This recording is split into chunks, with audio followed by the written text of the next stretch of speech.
Good evening. Let me begin by welcoming the very distinguished panel who are with us today.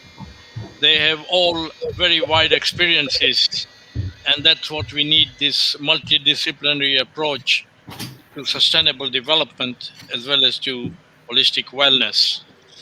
I also want to welcome a large group who are on our Earth Odyssey YouTube channel. This is the largest group that have joined us, so welcome everyone.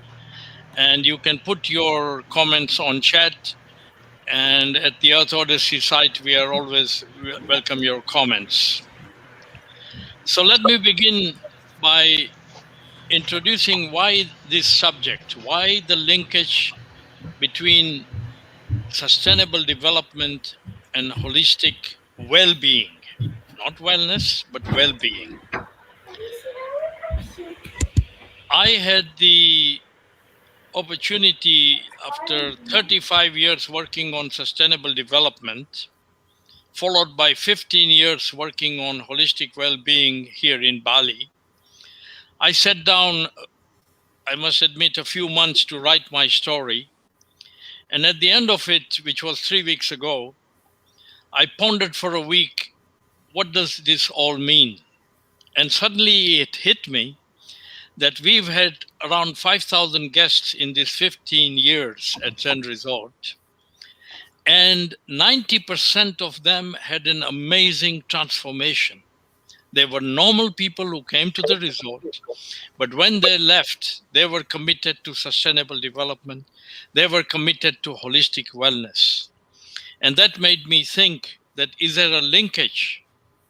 Are all the problems that we are facing in the world a result of the fact that human aggression and human violence is the one that is causing the divisiveness in the human world? Nature exploitation and destruction by human activities. So the fundamental point is that it's human activities which are the cause of all the challenges of sustainable development in the human world as well as in nature that we are facing. Now, human beings, Homo sapiens, are wise. They are supposed to have wisdom. That's the definition. And human beings are born rational.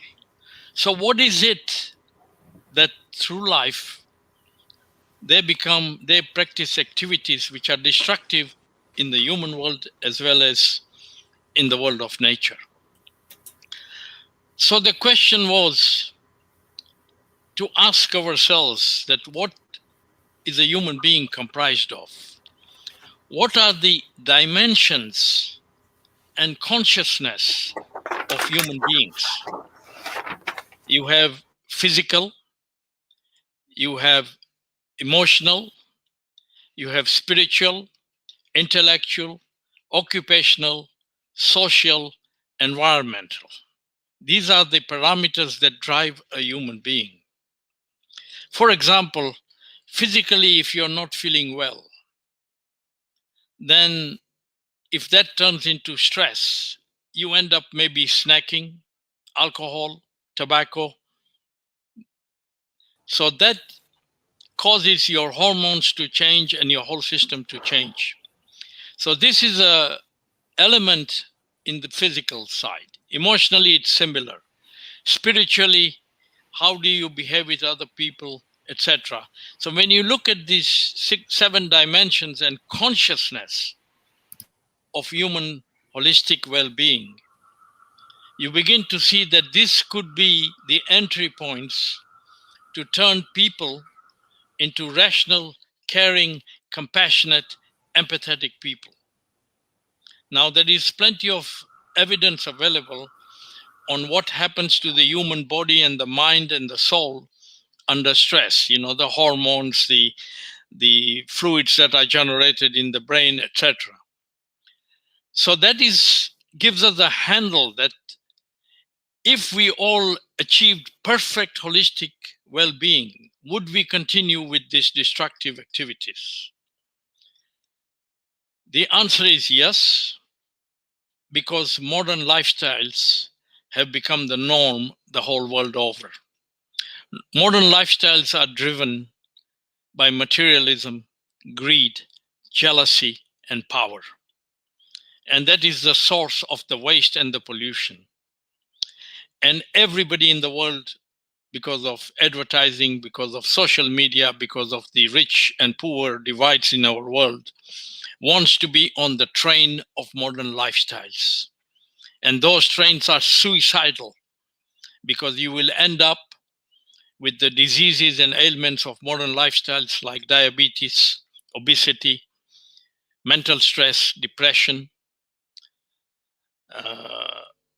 stress, which leads to diseases like cancer. And for all of this, there is modern medicine has no cure. It has only maintenance. So we need to get off these trains.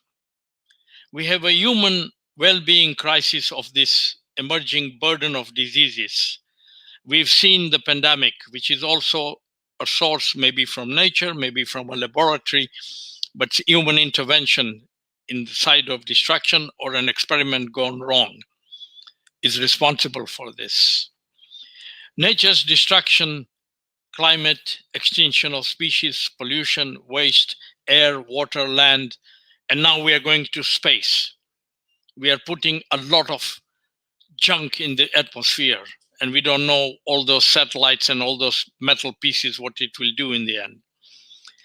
So modern lifestyles needs to be transformed into sustainable human beings, sustainable human lifestyles. So how can we do this? The first and foremost need is to bridge traditional holistic medicine, which has developed over centuries by trial and error without clinical evidence, but it's centuries of trial and error. On the other hand, we have modern medicine with clinical trials, well-founded, but we need to bridge this gap. Because when you bridge it, then we can have preventive, restorative, and curative, all integrated in one. Secondly, the pandemic has highlighted that multilateralism is the way, not unilateralism. Right now, we have vaccine nationalization. And as long as there is a pocket of COVID-19 in this world, nobody will be safe. Third, we must reform our political and business governance for common prosperity, peace, and harmony. But politics and business has not delivered in these 30 years. So the fourth element is there a way to mobilize the citizen movements around the world? If you want to protect nature, at the end of the day, it's the citizens of the world who will be on the ground everywhere in the world to protect. So we need to mobilize citizen partnerships. And lastly, but not least, is we must have partnerships of respect and equality, not me first. And that's also critical. And there are other factors to this. So the subject we have, and you are all experienced in elements of this, is can we use holistic well-being approach to turn people into responsible consumers, responsible thinkers, responsible ethics, morals, and etc. And if we do succeed, then over time, we would have respect for nature. And we must always remember that humans cannot survive without nature, but nature can survive without humans. Nature has the way, the harmony. Every solution to every problem we face is in front of us. If we can look into nature, we will find a solution. So with that introduction, I will now hand over and I call on Dr. Avadut Mohit, who is, please, Avadut, you have the floor. Hi, good evening, everyone, and hope I'm audible enough. Am I audible? Yes, you are. Yeah. So, thank Earth Odyssey, thanks Mahendra, thanks UV for the invite, and it is a wonderful topic to really discuss. It can go and lot deeper if we really try to think over this particular topic. But since I come from a clinical background, I am a medical doctor specialized in Ayurveda and trained in modern medicine as well. I am a surgeon by training, but having spent last almost 13, 15 years in this particular field and been around exploring the ventures of what modern medicine has offered, as well as looking into the traditional Chinese medicine, the Indian medicine, and a lot of traditional medicines that goes around in the world. So, I myself have started a movement of, treating at least my patients in a very integrative way. So I'll keep this 5, 6 minutes of mine very much in lines to my clinical background. And it definitely would make sense if a doctor talks about the medical topic. And I assume all would be in accordance to it. Based on my particular, experience, I would say keeping a holistic approach when it comes to treating human beings is really very important and very fruitful, because I personally believe, or what has come to my conclusion is, it's not wise to call it a modern medicine or a traditional medicine, because science has no time and region. It cannot be having a region or a time barrier. Medicine is always a medicine.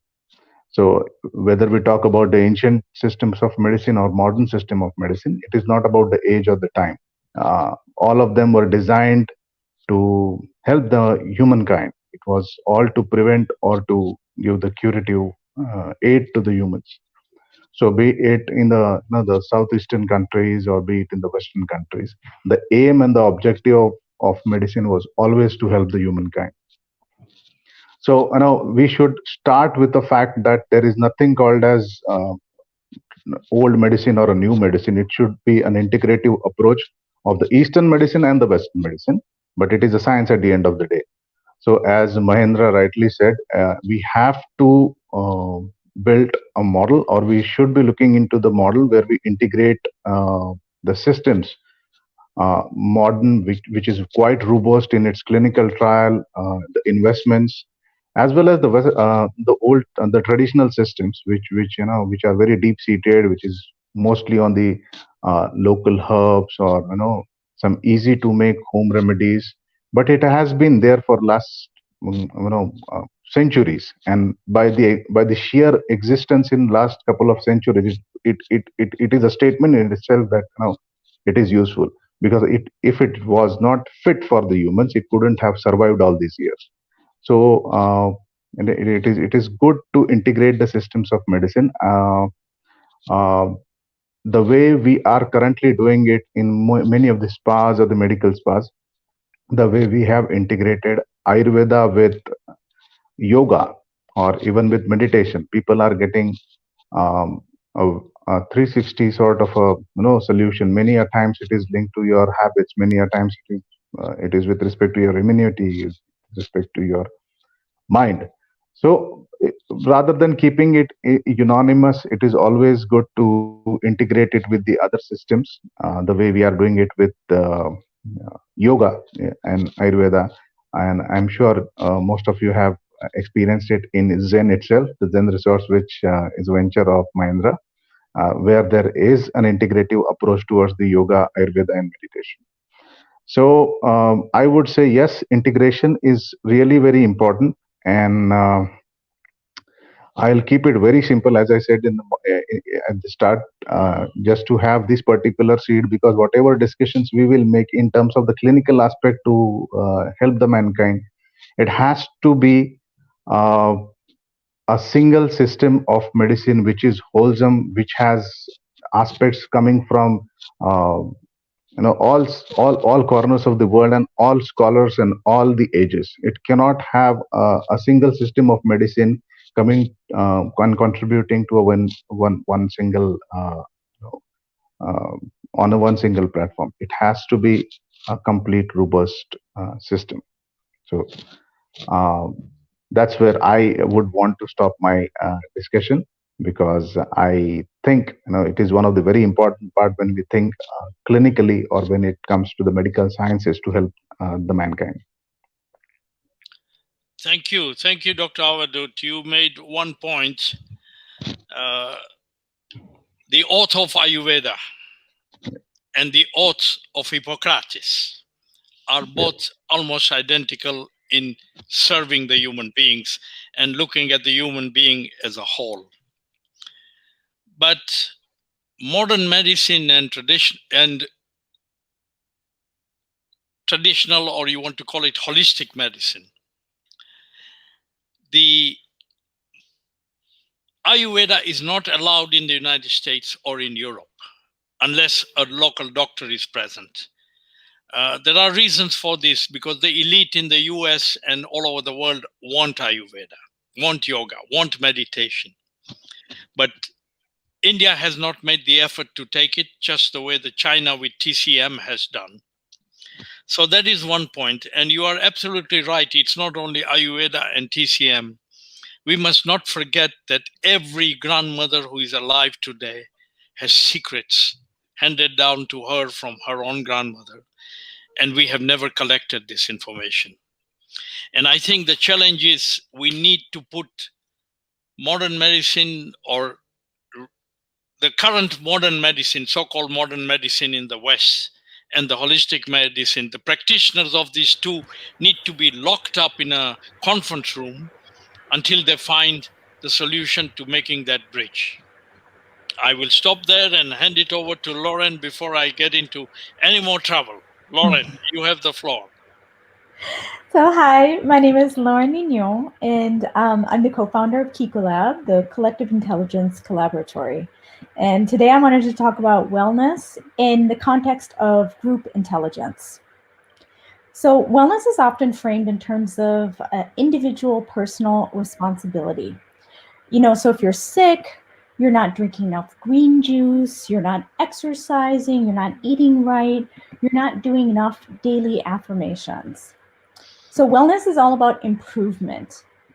Even loving ourselves, we have to embark on a self-love program to get measurable results that allow us to be more effective. And there's this entire love and light industry. But looking at the sun and showering ourselves with affirmations is only going to take us so far if we're standing in a pile of crap. So there's this critical element of healing that's called shadow work. And this involves delving into the depths of our subconscious desires. It's about exploring why, even when we say we want to eat right and heal ourselves and attract wealth, we don't actually take the actions necessary to make it happen. Or we secretly sabotage ourselves in such a way that our conscious mind never even realizes that this is what we're doing, and can continue to blame our present condition on what we call fate. So there are often forces deep, deep, deep within us that our conscious mind rejects and just shames into silence. Ugly elements that crave scarcity or powerlessness or averageness. And the only way to become a truly integrated person is to listen to these voices without judgment and disapproval and celebrate them as part of the whole. So once these suppressed voices are acknowledged, listened to, and accepted, they calm down and sometimes even depart on their own. So at that point, the law of attraction can then do its magic and bring forth what the conscious mind conjures. So this dynamic of the conscious mind declaring to want one thing while the subconscious mind sabotages it can also happen in a group context. You can have a group that declares it wants a certain thing and does its best on the surface to work towards that goal. But if there's subconscious forces at work that secretly fear success, they can make progress impossible. There's actually a sort of invisible force field that's a powerful attractor of the group's subconscious desires. So the point of this is, just like in the individual, the way to solve this is not an improvement process, but an acknowledgement process. So it's about sitting with these voices, hearing them, and indulging them. So sometimes when they come to light, they might be ridiculous. And sometimes they might voice legitimate concerns which must be dealt with. But going through this acceptance process is often the missing key to healing and wellness and the path for greater group intelligence. And that's it. Thank you so much, Lauren. You are ideally positioned in the greatest challenge we have, because you can take an individual and have a dialogue with the individual in the subconscious mind, the conscious mind, and you identify the issues. And then you have a group session. The challenge we have is, how do we move to individual to the group and scale it all up? Because at the end of the day, we can only succeed if humanity comes together and begins to adopt as a group. And when we talk of the subconscious and the unconscious mind, the linkage surely comes from intelligence, to be able to extract from the two quarters and trying to build on it. So, Lauren, this would be wonderful that if we have a focused discussion later in our session, and also going forward, how can we bring this work that you are doing, which is very interesting, on the collective intelligence, because that also is the key, the collective actions. How can we mobilize the citizens to take collective actions when our political system and our business system is not delivering? So thank you so much for your points. Anders, you have the floor. Where's Mr. Anders? He's green. In that case, Jacqueline, you have the floor. Thank you. I just unmuted myself. Hi, my name is Jacqueline Kirtle. I am originally from Switzerland, live in the United States. Now I'm a holistic practitioner, author, and a speaker and podcaster. And my work is really all about conscious living and mindful living. And in my holistic practice, I help people to live happier lives, better lives, more aligned lives. And it all boils down to realizing that you're not just this physical body walking down the street, that you are a whole being. You know, you are an energy cloud that is walking down the street. You're a very powerful person or whole being that's walking down the street, and you're made up, as already was mentioned, out of different components. You know, you are a physical body, your mind, you are a however you want to call it, a soul, a spiritual being, you are inner you, whatever word you want to use, and then you're also one with consciousness. So you really matter, and everything you do matters because it affects everything and everyone. You're feeding consciousness with that. And the important part for me is to bring across, to really pull this together, that you are not just a physical body. And I believe very strongly, I see it every day in my work, that the energetic part is really, that inner spiritual you part is really the bigger part of you. And we're all here for the same reason, to really align with that. And it was mentioned about not to make it all about me. And I agree with that. However, I think that making it all about you so you can show up about, to be the best you that you can be. So first go inward and there make it all about you. Align with yourself with who you really are, that pure positive person, that pure positive energetic being that you really are, and that inner voice that's always talking with you, and really align with that, and then be that, and then show up in the world and there be one with everything. Be kind and help from a space of that, and not from a space of being all tired or unaligned or whatnot, because that just creates resentment and anger. And to me, that's really mindful living, like align yourself and then show up mindfully in the world. Show up being one with consciousness, like when you walk down the street and you hear a bird, realize that bird is singing for you, like otherwise the bird wouldn't be in your awareness. Or when you drink water, it's not just water. It's an energy that you're filling yourself with. You can even, program water, as been proven before. Program water with positivity and then drink the water. You're not just eating food. You're eating, you're feeding and nourishing yourself energy, and you become one with that. So are you really going to eat that bag of chips? Why not sense that energy of that bag of chips and see if it even fits for you, because if it would fit for you, you would still create a really good one with each other, good co-creation. But if it doesn't, most likely, more often than not, it doesn't really fit. And to kind of I'm all energetic. I sense everything, all the people's energies and where their issues are in their physical bodies. It's all a sensing of energy for me. So where I'm coming from is really all to tune into your energetic being and into your energetic essence and become one with that, and then realize that everyone else is that too. The tree is that too. Your children are that too.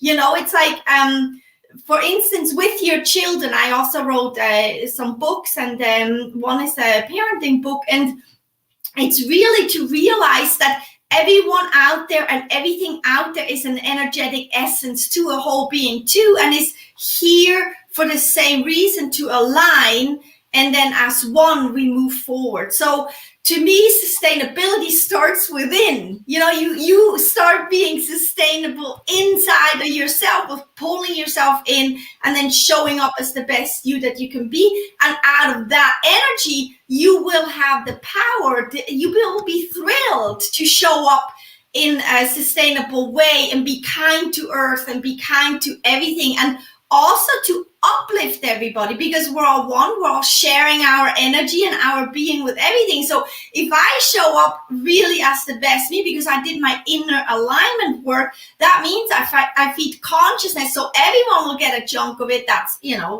aware of it or willing, and with that you also inspire others. So it's this you for you, and then out there as the best you that you can be, and that makes it that you share it and spread it. It's like never ending. It's limitless what you put out there. Is it anger or is it kindness, or is it is it negative or positive? It's gonna go infinite into for everybody and everything. So that's kind of what I wanted to touch base with, this whole alignment and then being one with everything.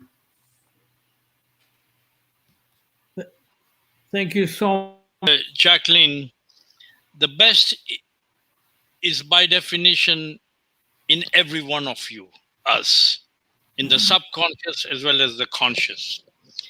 And when you find the mechanism to bring out the best in an individual, then the next step is how this individual can be made into an ambassador, fly across the world into the groups. So we need to create this I don't want to use the word army, but this group of people to make this happen. We are very peaceful, Jacqueline. Maybe we can call it the army of light. Still powerful. Well, Salvation Army is there, so maybe we have an escape there. So thank you very much, but please do think a little bit further, and in our discussion, we really would love to hear a little bit more about how we can take this from individual to group and onward to reach as many people across the world as we can. Will Anders, are you still here?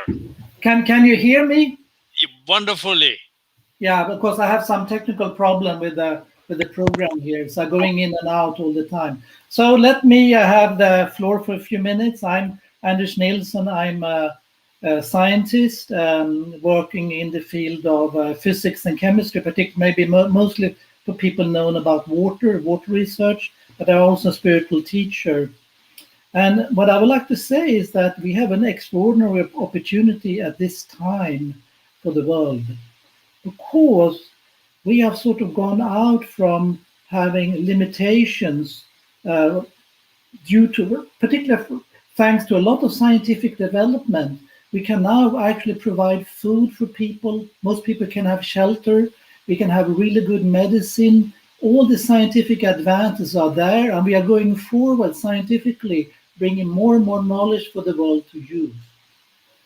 But what is the problem then? The problem comes with the human side of us. We cannot only focus on the scientific and technical development, we need also the spiritual component. And with the spiritual component is really to find out who we are truly on the inside and realize that we are all interconnected with each other.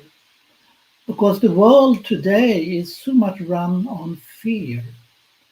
Fear of not being adequate, not being seen, not being loved. And as Lauren pointed out, of course, deep into our subconsciousness. And that makes us to think as an individual that we have the right to be superior. We have the right to be superior over others. Therefore, we have the right to have more than others. Or would we are superior over others because of our race or our gender? But most may be relevant to this session, we think also we are superior on nature. So we have the right to violent take what nature provides, thinking that we are completely separate from nature. And so that is the fundamental problem that I call the false self in us, that we think something that is not truthful who we really are. This is the false self comes because we are running on fear. So just to illustrate that we are part of nature, I think a good example is water. As you know, water is covering 70% on the surface of the planet, but it's also 70% in each cell in the all living system. Whatever we are talking about plants, animals, but also human beings. And we are all born in water because our fetus, so to speak, are immersed in water, and our body is made of water. But for the water molecule itself, it's just an H2O molecule that has this wonderful collectiveness in its properties that makes life to come alive. And that is something we are sharing with everyone, with nature, with the plants, actually with the whole universe, because water is also leaking out in the universe, and we are getting water to the planet Earth. You might think that the most water we have in our solar system is on Earth, and that actually is wrong. It's actually out in some of the outer planets that have an enormous amount of water. So we are all interconnected, and actually we are in that way interconnected through the water. And in the water molecule, nobody is superior. We are all equal. We are all sharing this compound. So coming back to that, what I'm saying is that we are all part of nature. We can't see ourselves to be separate from nature, and therefore we need to also work together with nature, not against nature. And we also need to see that we are all part of a collective humanity, and we need to work together in the humanity, not against each other. And the science that we are actually having today is providing the tools for us. And it's more like we have to open our heart and see who we really are and make this tool to express the wishes and the desire of the heart to really spread prosperity and love and peaceful and happiness in the world. But we cannot do that unless we really look at the dark side of all of us, the false self that is running on fear, and we have to look into the fear in our bodies. and maybe also what Lauren here is saying, subconsciousness, so to speak. So we are in an extraordinary point in time now. We have the tools to do all this, and many of these aspects was taught by the spiritual masters. You know, Buddha talked about eliminate desires, or Jesus talked about love within all of humanity, etc. So we have the time. This is the time now to really bring prosperity to the whole world and bring balance and respect, that we actually are not only respect of nature, but actually that we are part of nature. We are not separate. So that's what I wanted to say. Thank you. Thank you very much. And you didn't mention that the most formative time of a human being is 9 months, the first 9 months of life in the womb, a water body. Yes. I thought I said that with the fetus, you know, that we are born in water, we are conceived in water. And we are all still 70% water in our bodies. And as a Swedish are very modest. He says, I work in water. I know Anders for a number of years. He was at Zen. He's an adamant diver. But he is one of the world's foremost people working on the properties of water, unique properties that he has discovered. That's on the water side as a scientist. But also the combination of science and spirituality, actually, when you think of it, is actually the way forward for the world to heal itself. And when you talk of Ayurveda, we may call it traditional medicine, we may call it holistic medicine, but Ayurveda, the translation of the words, is the science of life. So it is not traditional medicine, it's the science of life. So this combination of science and spirituality is really the pathway forward. And we really very much work to continue with this dialogue, Anders. Absolutely. It's and that's what I mean. We have an extraordinary opportunity at this time, because we can actually have the tools to bring prosperity to the world. We just need to open up our hearts. That's all what we need to do, and share all these possibilities we have now. It's a unique point in time. Thank you. Thank you. Faraz, you have the floor. Faraz is speaking to us. Are you at the Four Seasons in Bali? Yes. Please, you have the floor. Thank you, Mahendraji. Yes, I work as spa and wellness manager at Four Seasons Siam in Bali. So my background is in business and hotel operations, and also for a few years I trained in and taught yoga and meditation as well. So carrying forward from what Anders and Lauren have shared, I think I agree we are living in a very unique time in human history at the moment, because for the very first time, as far as we know, we have a problem of plenty. We have a problem of choice. We no longer have an issue where there are not enough resources, or there's not enough medicine, not enough food. There is enough and more to go by. The real problem at the moment, or the real issue, is that of allocation of resources and priorities.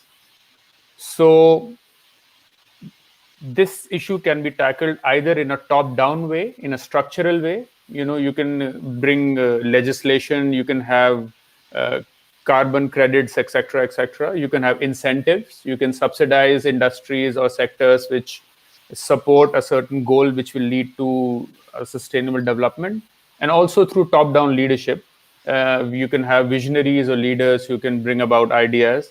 But what we also need is a bottoms-up kind of a groundswell and an awareness among all the people to make this successful and to accelerate it. I think that we are pointed in the right direction. I don't think our direction is wrong. I think over time in history, we have improved consistently, and we are in the right direction. It's just that we're at a cusp, which is very crucial. So it is upon us to make it a smoother, better, and a quicker, healthier transition. The transition will happen anyway.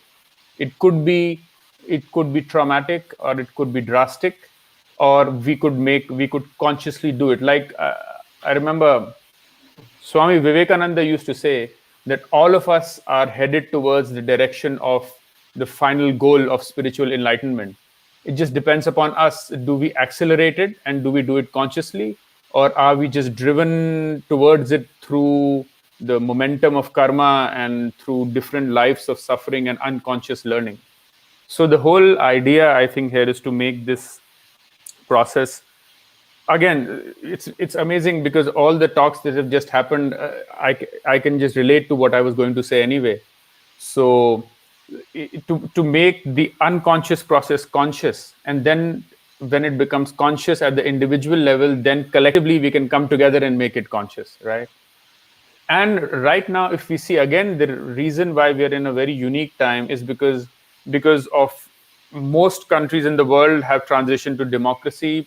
Even the common people like us have a say. You take the latest example of GameStop and what is happening.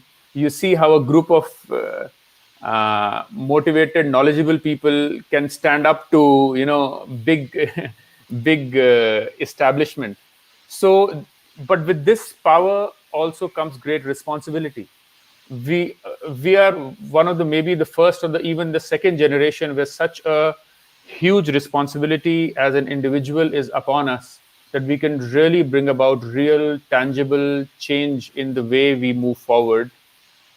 So I think an important point that I thought I should emphasize is that so at the individual level, I think this has to do with rediscovering or finding out how to connect in a new, the connection to ourselves, connection to society, connection to nature. Now, we are talking about triple bottom line these days. So the same idea, how to rediscover this connection in this new context. And if you think about it, it's actually an age-old question. It's not a new question. In different contexts, humanity has faced this question. And therefore, we have some age-old solutions, which we should draw upon. Like we have wisdom traditions. You said Ayurveda actually is the science of life, of course. So we have, because it's an age-old question, we have age-old solutions. So we should draw upon them. And at the same time, because the context is new, we can also look at how to adapt it to the new context. Like in terms of, it's very interesting, in terms of what Lauren said, in terms of the shadow, I think all this quarantine process and restrictions, it's bringing a lot of us face to face with a lot of our shadow side of our personality, of the collective, of our own psyche. So it could be an opportunity. It could be an opportunity, or it could be somewhere where we fall and falter. So it's upon us. Life has collectively brought us face to face with our shadow, and now it is upon us how to take it as an opportunity. And so just to conclude, I think we have very powerful tools in our hands. So tools is not a problem. And we have the ability to influence the discourse and the path that humanity takes. Individually, we have more and more influence. So tools are there, influence is there. So it becomes even more important now that we become very conscious of how each of our intentions or actions or the way we relate or our shadow is affecting this. Because it's become, I mean, I could just write a post on social media right now, and that could have a ripple effect in a way that it could never have had 1,000 years back. So I think the responsibility is on us. And for forums like these, and for example, the work that I do, we deal with individuals, and then I see how dealing with individuals and bringing them in touch with themselves and letting them heal and showing them a new way of being can really have a ripple effect. Their families or the companies where they work, or when they go back to their home after this healing holiday. So yeah, I think now is the right time to remind all of us that it's a responsibility we did not ask for, but it's a responsibility which we have now. So might as well consciously take it and collaborate and make sure we make something good out of it. Thank you. Thank you, Faraz. The right direction. I think we all know within us what is the right direction. But the question you raised yourself, or the statement you made, that will it be a successful outcome or will it be traumatic? And it's good to be optimistic, but we need to recognize, and I feel Earth Odyssey is one of the missions of Earth Odyssey is to empower the youth. Because the youth of today is the first generation in the history of humankind on whose shoulders we have put the responsibility in their lifespan of 40, 50, 60 years they have, that if we don't find the solution to climate change, then it may be over for a large percentage of the world's population. So we need to be aware that there is a crisis, and the pandemic has been unprecedented in its fear that it has created. And you've seen even within 3 months of the last 3 months, we have a new mutation. And what other mutations come? Suppose mutations kill all the animals of the world. Where do we go then? Or humans? So I think we need to be aware that we are playing with fire with some of the things we are doing. But still, optimism and the right direction, rationally we know that's the case. Yuri, do we have Charlotte's presentation? Charlotte, unfortunately from Australia, she's a mindful, not join us.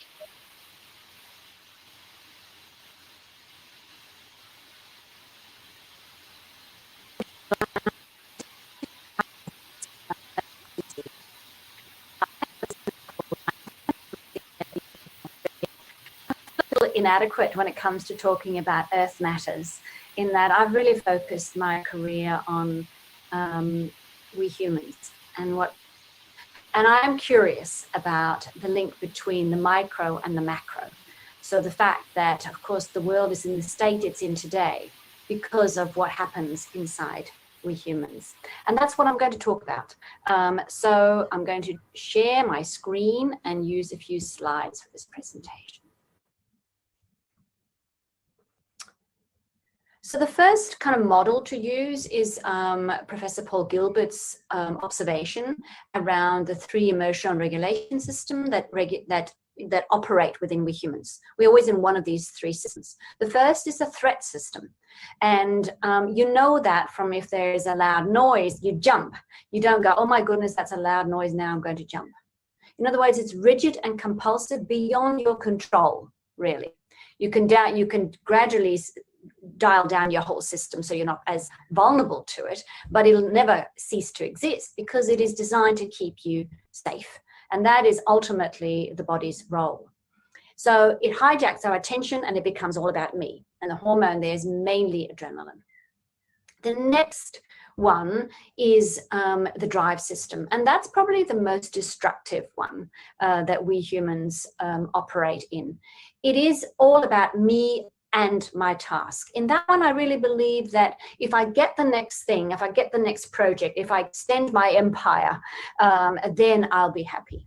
And therefore, it is a relentless kind of grabbing and exploiting of the outside world. There are 2 arms to that internally. There is the arm where I'm grabbing the tea that is sitting here and I can easily get it, so there's no problem. And then there's a thing I don't know if I can make it happen. In which case I generate anxiety and stress. And of course, what we're seeing in the world at the moment is also many really just trying to get just the basic foods. And of course, they'd be sitting in the drive state in a very stressful way in that. The main hormone there is cortisol, and we get those high cortisol levels that then where we don't sleep very well. It is ultimately a really delusional one, but it's also a survival one. So it's a survival one in terms of getting our basic needs met, but it's delusional in its grand form, where we believe that if we get certain things from the outside world, then we'll be happy. It is also what the majority of self-help books kind of fire up in us, and what the Western capitalistic model really bow to and celebrate. And even mindfulness is at times seen as a tool to maintain this endless drive. We exercise, we eat well for the sake of performing more. And that's the problem, because actually it's not sustainable. And what the planet needs, and what our bodies needs, and what relationships needs, and what our sanity needs, is for us to shift across and be more in the connected, contented system. Whereas there is not an acquiring, but an appreciation of this life, where I care for you, me, and the problems around. Where oxytocin is one of the hormones, the connecting hormones. Where contentment is naturally a part of things. The issue is that the threat and the drive are part of our reactive package, and our reactive package is formed by every experience that we've ever happened, sorted in a don't repeat and repeat. And then the responsive is where we have option of not just repeating something from our past, but actually responding in a new way. So for renewal, we also need to be in the connected, contented system. So in a way, we can say we're kind of in a teenage culture. We need to growing up. We have an addiction to growth. That, you know, the idea of growth is what we've kind of based our economic systems on, forgetting that everything that grows actually has to die and decline. Positive psychology, and we needed to come into positive psychology because we had a kind of really very negative and very sickness-formed psychology initially. However, we can't sacrifice, we can't just do that. We have to also acknowledge that there's difficulty. Acquisition rather than appreciation, identification with thought and thinking, which is totally unreliable and keeps us in a disconnect, and then disconnecting from the body as well, which means we're disconnected from the basic rhythms of life and the needs of life. So what happens when we deny the difficult and the painful? Well, we live in suppression and disconnect and trying to make meaning of things, find a purpose, find things, and we feel like little separate beings, and we get anxious, we get frightened. Because we live in disconnect from true nature and truth, the rhythms of life, the rules of impermanence, the idea of dependent arising, that everything just is a big pulse, changes all the time, that we are but a little speck of a human experience in this vast, on this vast planet. Endless consumption to fill our emptiness, to keep us occupied, busyness with people and acquisition. No appreciation of being an interdependent little animal, because we live in disconnect from that. So we live in this penthouse of an Anthropocene perspective, believing we, the humans, are the ultimate. Well, right now we are the biggest problem. We are in effect the cancer of society. And we're not responsible because we live in a privileged, delusional, privileged perspective. So mindfulness is one of the things that perhaps can give a little bit of hope. And that mindfulness just means, the word mind actually means memory. And memory shows up in three ways, as the old Pali script says. It shows up as body sensations, as feelings and thoughts. So mindfulness is us observing this kind of our past, greeting this moment. Okay.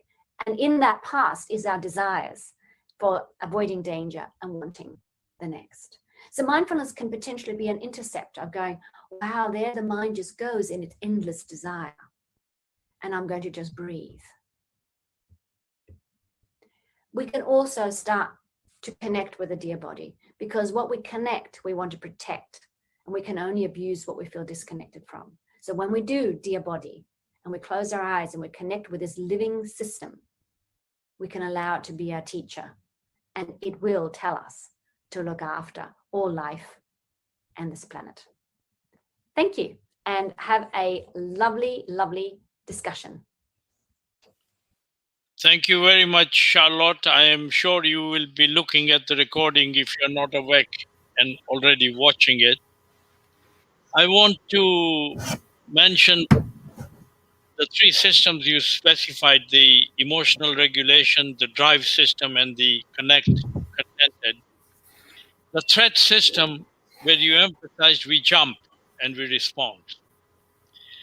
But if you think for a moment, which is your last slide, that is really the problem in the world. We imagine the threat and we jump with response instead of mindfully assessing the situation before you have to jump, before you pull your gun out. And that is extremely important. And that is one of the things in spirituality or mindfulness that we can learn to respond with a little bit of thoughtfulness.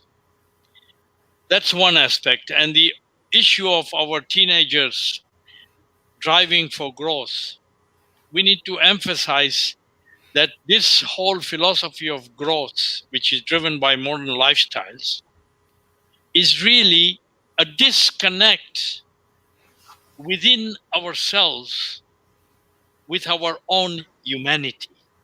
And that's where the problem lies.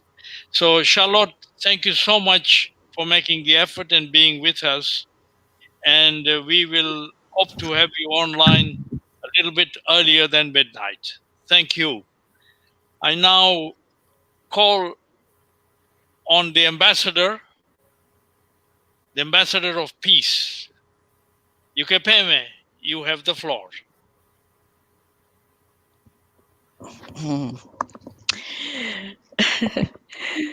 Greetings. My name is Ukpeme Okon. I wish everyone holistic wellness. My presentation is on the vital role a part plays in the whole, as well as balance.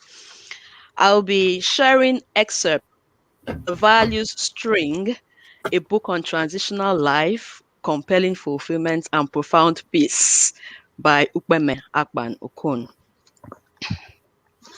We can achieve wholesome health. The objective is to ensure we live good lives by balancing our spiritual, mental, and physical health. The tripod. Each component of this tripod is to support the others for attainment. The vicissitudes of life test our balancing competencies. What is your indisposition? A component or more of your tripod can strengthen your unwell unit. Instances abound of persons who are considered incapable of doing certain things, requiring physical might. But these heroes possess remarkable determination and have achieved more than physically capable persons. Those on unipods and bipods require support to attain equilibrium. Be a balancer. Those on tripods avoid complacency. Maintenance is advantageous and should be done incessantly with unconquered determination. So here, maintenance is likened to sustainability. A staying power of balance exhibits concomitant responsibilities. Achieving tripod balance is not synonymous with perfection. Intrinsic perfection should not serve as a defense for total imbalance and recklessness. The suggestion is advance your strengths and overcome your weaknesses. I'm reading from a chapter called Tripod Balance in this book. I believe cultivating spiritual, mental, and physical soundness will yield health-giving results. I believe this is holistic wellness, a responsible path to health, happiness, and sustainability. Thank you. You didn't speak. You can. I know for some of you don't met her only today. And I introduced her as an ambassador of peace, which she has that official title. But your statement, Ukepeme, brings out your other quality. She's a musician. And her statement was like a symphony, like an orchestra that covered the bipod and the single unipod and really thank you so much for having given us the overall umbrella within which to work. Next, we have a man who I never met, but he was always in the next room throughout 35 years of my life, whether it was New York or Geneva or Paris or London or where. But I never met him, and I met him in Bali. Or rather, I met him online in Bali. Heiner, you have the floor. Thank you, Mahendra. Can I have the slides, please? I think I have to open them to make them larger. But we can see them. We can read them. Well, but it should be larger. Anyway, let's not waste the time. You see, what we just discussed with Charlotte on the micro and the macro is how do we connect? Is the healing just for me or my family, my group, my nation? And what is really wholeness and what is holism? It is really much, much more than we normally think. And when we remember the statement, I think from Gandhi, it takes a village to raise a child. It means that we do the meditation, that we do the healing ourselves, the cleaning ourselves, but also involves the other dimensions, the other scales. And I think Santanya said, we should be rooted on the ground, but our eyes should survey the world. And this is actually what I'm concerned about. How can we really get the other dimensions in? And I worked with young people on me, we, you, they, and other models. How can we include our specific eyes? The worm's eye, the fish eye, the bird's eye, the group eye, the generational eye. And actually, I cannot move my slides. So I think I might need to stop the screen and try to go into my other system.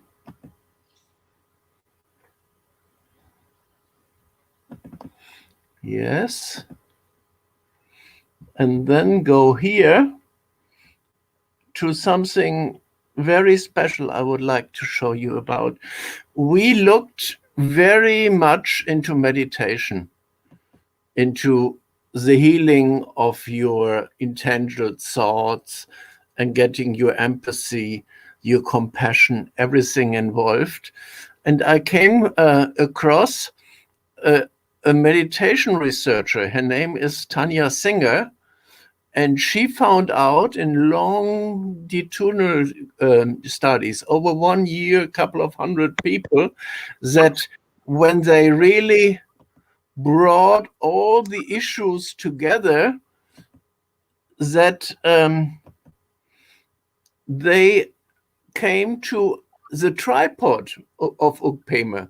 So the new model of really going the dualisms and oversimplifications by doing in meditation a third step, which was called the perspective unit, seeing not only myself and looking inside and outside, but creating in mindsets and mental models to see with other eyes.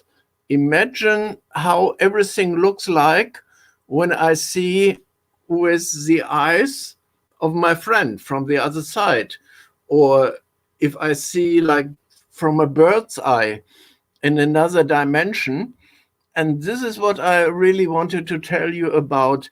This original concepts of holism was done by a South African young Christian Smuts, and then only later Arthur Koestler took it up, to really see this dimensionality, this mindfulness by panning, and not zooming and going into the detail, but really being free and floating.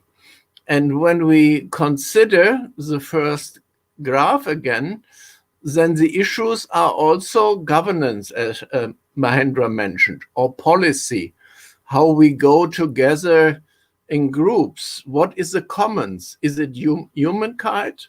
Is it the living kingdom of the animals and the plants? So I just wanted to tell you, I'm happy that I was the last in our group here. And I just wanted to make you aware that the basic step is to be complete, whole, happy in yourself, but then care for your neighbor, your family, your town, your nation, and all living things. And I'm using concrete models. I'm building them with young people to really see that it is not systems which connect us, but the models we create and share and immerse into. So this was my 5 minutes. Thank you very much. Thank you so much, Heiner. Me, my family, my nation. And you gave us the example of the village, Gandhi. But let us not forget that the pandemic has shown us that we are all in it together.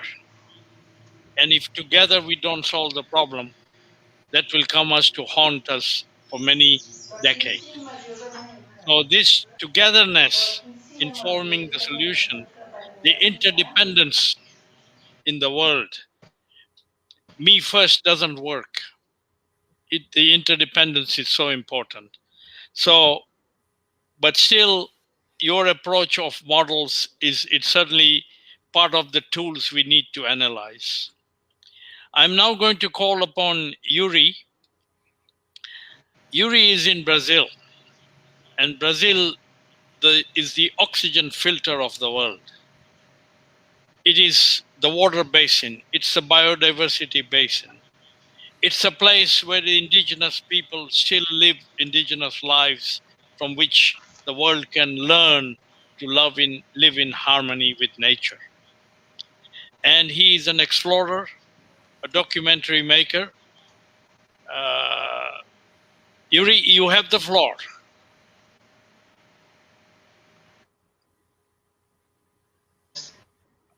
Yuri, wake up.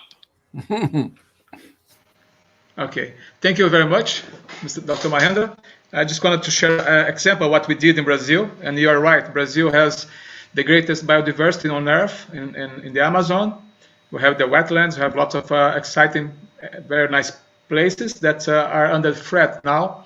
And I hope we can overcome this period of time, and soon in the future, we can go back to the traditional, to the democratic, environmental ways that we've been building Brazil since the beginning. Okay, so I just want to share my screen. I show an example of what we did here, and I think this is my house. I'm speaking now from this place, from this pile of old tires. And what we did is a few years ago, like 10 years ago, we decided to build a model of a sustainable house. And I'm bringing this today because I think in order for you to be well, okay, you have to be in a very nice environment. Of course, everybody has to live somewhere. Why not make your environment a little better for you and for your community? So that's what we did. We did a project, like I said, 10 or 12 years ago, and we got a bunch of old tires, and we started building a house. I live by a lake. It's a very nice place near São Paulo, 1 hour from São Paulo, the big city, full of pollution. But here we're free, have the best oxygen in the world in our place here.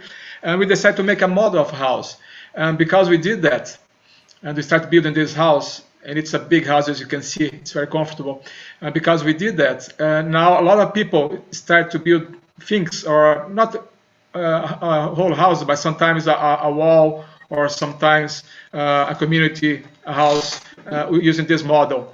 So we have a floor stories high house, or roof is made of green vegetation, so that filters a lot of the sun rays and keeps the house cool every day of the year.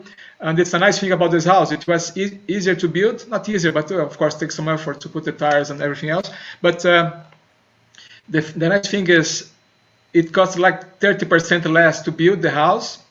And you can see on the left here, use PET bottles as a part of the roof before I put the concrete on. I use some concrete, of course, to lock the house in place. But because of this construction, we don't need to have air conditioned, even though it's very hot in Brazil, as you probably know, in the summer. We don't have to have a heating system in the whole house for the winter, because it keeps the temperature almost the same, 25 degrees Celsius year round. So it's just a few examples what we can do. And like I said, we start to share this, all the technology. People come here and they ask, and we show them how to build. And there's a few people in Brazil and even in Peru, other places came to visit us, and they are building similar houses. So it's just a way we did, a little way that we build our place, our environmental friendly place, a very, like I said, energy efficient place, and we share the idea. Part of what we're doing with Earth Odyssey, we're trying to get the best idea in the world and share with other communities, so everybody can be happy. So you can see it's a nice house. We even have a swimming pool, we have fish, we have cats and everything, and it's made, like I said, of sustainable. And this is my studio, that's why I'm talking from. We have a little cinema and we have a studio. We can record part of our productions. We do, we like doing interviews, 2-3 people we can make here, and it's also all make of environmental friendly materials and techniques. So to be sustainable, to be happy, to be well, we have to be in good environment. So maybe you can adapt a little part of your house or of your work environment and make it more sustainable. Thank you. Thank you very much, Yuri. Only you have created a sustainable house, building such a sustainable house, but at the same time, you solved one of the biggest waste problems in this world. At the moment, I think there are about under 1 billion cars.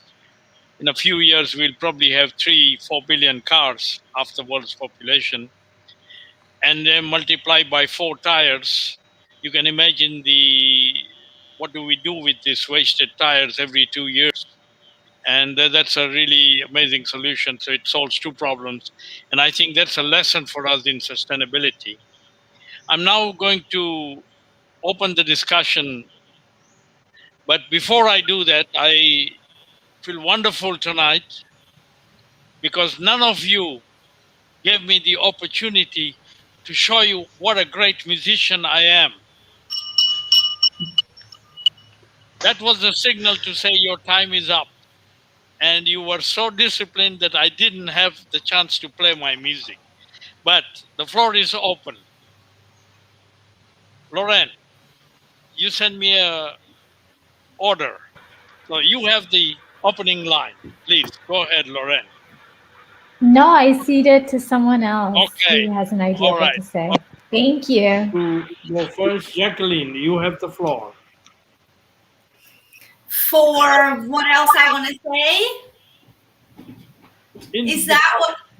In the context of what we have talked about, and how we can come together to come up with the central issue of how we can all begin to live perfect holistic well-being life, and how that by definition will turn us into sustainable human being, and then all the problems disappear. So in that context.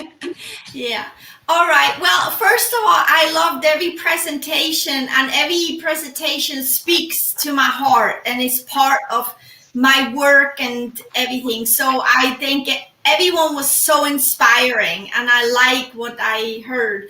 So one thing is I think it's what I see a lot is that people really think they're just them, like they're this single person, human being walking around, and nothing affects whatever they do. It's just for them. And I think that taking the realization that nobody is alone, nobody is one. Everything you do matters. Everything you say, you think. You think your thoughts are just inside of you, but they affect others, because you're feeding consciousness energetically. And so every word you say, even if you say thank you, but you say it in an angry undertone or whatnot, you really got to do that inner work to clean yourself up. Because if you say thank you, that's not going to feed consciousness the right way. It's not going to affect people in the way that a beautiful thank you can, right? You really just do the inner work. And that means, to me, is what I see a lot is you have to take responsibility. You have to start saying, it's nobody else out there. It's not the world. It's not the neighbor. It's not the angry bus driver. It's not the guy that cuts me off in the car. It's not anything. It's me.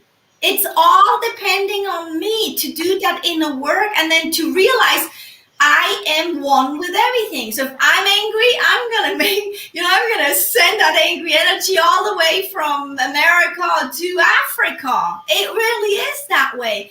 And so to be aware that you're one, that you really, really matter. Every single breath and step you do and take matters the way you do it. And then to take responsibility. It's nobody out there anymore. It's me. How am I perceiving it? How am I feeling? Am I doing my inner work? Meditation, yoga. Am I physically fit? Am I mentally fit? Emotionally? Am I, feeling one with consciousness? Do that inner work, and then show up and, slow down and show up. And from there, make love and peace and kindness, that pureness, really who you are. Not just what you say and act. You got to be and live it, right? And that is what I wanted to add, and what I think really brings everything together. Oh, one more thing is then when you are like that and show up like that, then you will look at someone through those kind and loving eyes. And I think that's how you had the question, how to bring this into the community together. I think it comes together then that you make sure, or you look at somebody, you lift them up, you help them, and you maybe even inspire them and teach them. So you share and spread that. And I think that's how that light goes infinite, further and further.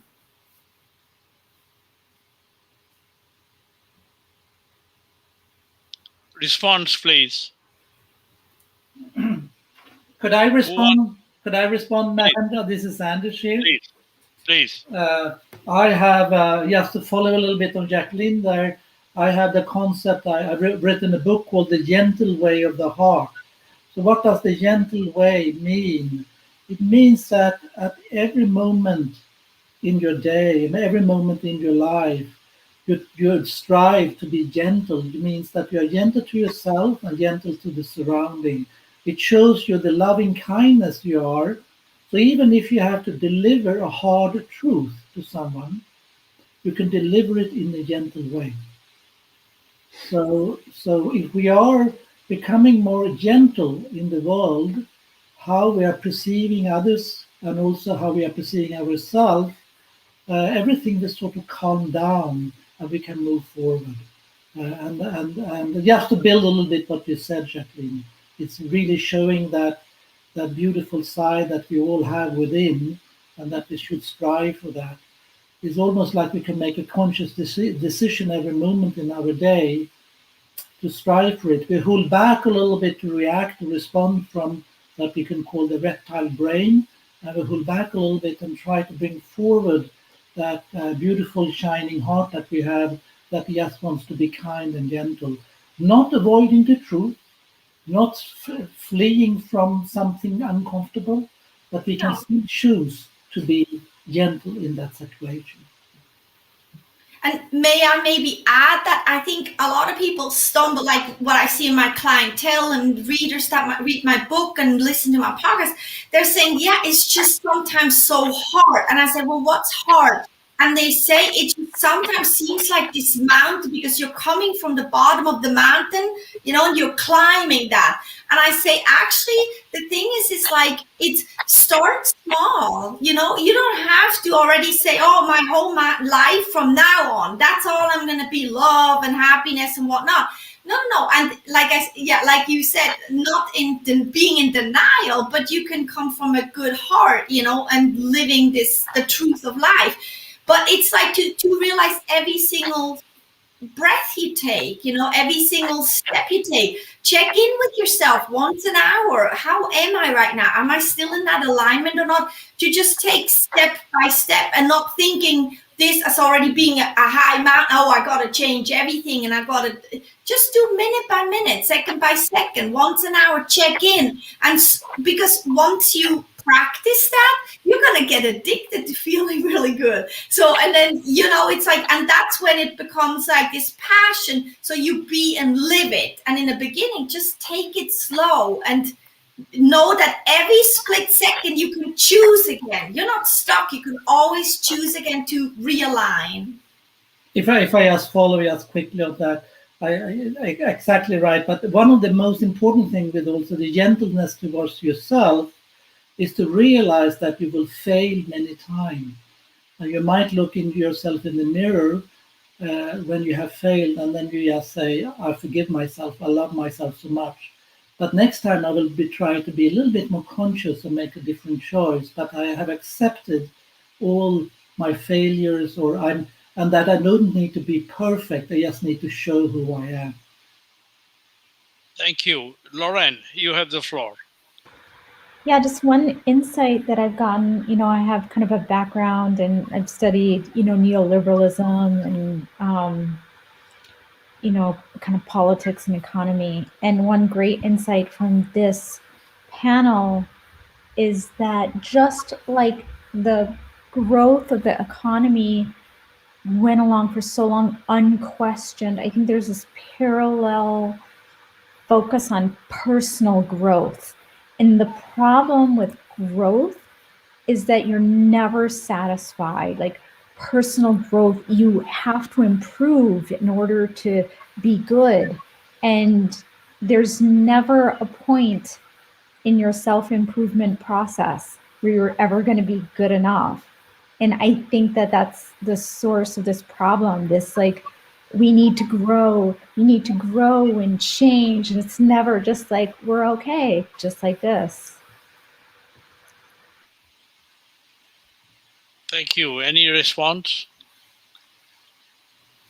Because what you just said, Lauren, the word contentment, because when you are on that growth path, you are never contented. And when you are never contented, you don't find the tranquility, the serenity, the happiness. And the question is, from what Jacqueline was saying, what Anders said, it's all a question of intelligence, consciousness, love, tender eyes, tender smile, gentle heart. All of that all sums up to only one word: humanity. And that's what we are all supposed to be. So we all have it within us. And yet we are on this growth path and don't find the contentment. And this remote working is actually, parents are sitting at home working away, and they go on and on. Even the children are saying, Dad, please play with me. Mom, please play with me. And we are so busy. And then there is no contentment. Next, please. Can I add something to this? What Lauren said? I love what you said, Lauren. What I want to add on is like, I call it alignment instead of personal growth and getting more. I call it alignment. You align constantly. And when you align, or when I align, I can tell you there's so much contentment in there. It's all just fine as is. And I'm not in denial. It's not like that. I'm this happy camper going down the street thinking nothing is happening in the world. No. I'm very much aware. However, I'm looking at everything from an aligned perspective, which comes from, it's a solution based and it's not reaction. It's just like, I'm looking at it, and you can change so much from just changing who you are inside of you. So I call it alignment. And then it suddenly becomes this, oh, I'm aligning, instead of personal growth, always more, right? It's alignment. That is, Lauren, that's a wonderful way to put it. But earlier on, you talked about North America or United States to Africa. It's easier to go there, but to go from United States to Asia with its culture and history and so on. Yes, alignment is a lovely word, but when you look at the leading nation in this world, it's only about growth, growth, and growth. So the question is, what can we learn and how we can take this message worldwide? That's the challenge. Who else, please? Anders, Heiner, you're looking very thoughtful. Please, you have the floor. Well, I was surprised to learn from Yuri again another facet, because living in a body is one thing, but living in a healthy house and in a healthy village is very important. Not only being energy efficient, but really maybe even having chimneys. So I'm fully behind your work, and I would like to see it. We work with youth organization taking these tires and making rafts, islands, and also houses. It's the Earthship movement. And so maybe Earth and ship comes together. And I think we should really be aware, that's what I meant with expanding the scales, that it is all in harmony. That's a great suggestion, Yuri. The pedal boat you are building to travel from one end of the Amazon to the other end, maybe a tire pedal boat. Think about it. Yeah, it's going to be a bit too heavy, but yeah, we're going to use a lot of elements there. Well, just because you mentioned, we are making a project. Hopefully, we're going to do that in 2022. A few months will be away. We're going to travel the Amazon River from the source in Peru all the way to the ocean. Our intention is to something similar to what we did with the house. We're going to build a boat and design the boat. It's going to be a clean energy boat moved by pedal and solar power. And we intend at the end to give the technology to the Indian and riverside tribes or communities there in the Amazon, because what happens today is they don't pedal canoes anymore. They have outboard engines, gasoline engines, and it costs a lot of money, like twice as much as I pay in São Paulo. They're going to pay to have a liter of gasoline in the Amazon. There's all the pollution, and there's plenty of sunshine. So why not teach them? Now we have technology. It's just a matter of not making it expensive, but make it inclusive, and how to make them think that in the future they can have solar boats. Same as my house. The house, if you go to websites in America or the place, Europe, some countries, you find people who are going to build a sustainable house. It's going to cost like 3 times a conventional house. Our house, and we have all the appointments, all the numbers, it costs 30% less. And it's a lot more efficient than any house I ever seen in Brazil or other places as well. So yes, we can get technology, make it popular, and give back to the people. And that's what we're trying to do in part.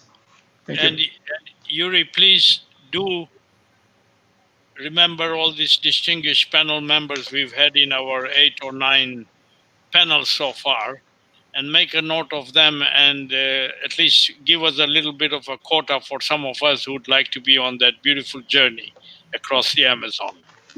I need people who pedal the boat, yes, to cycle the boat, yeah. We will train. We have 2 years to train. Don't worry.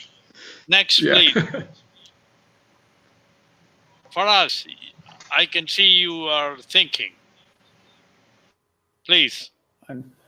So yeah, in line with what I think Jacqueline had mentioned regarding alignment, I think from my background in yoga, a little bit of qigong, I think it's one insight which is interesting in this context is that it takes effort to be natural. That is one insight which I have physically come across in my, like for example, in qigong, the Wuji posture is the most natural and the easiest and the most aligned posture. But it takes a lot of effort, and it's a different kind of subtle inner effort, more smarter effort, you can say, but it does take an effort to be aligned.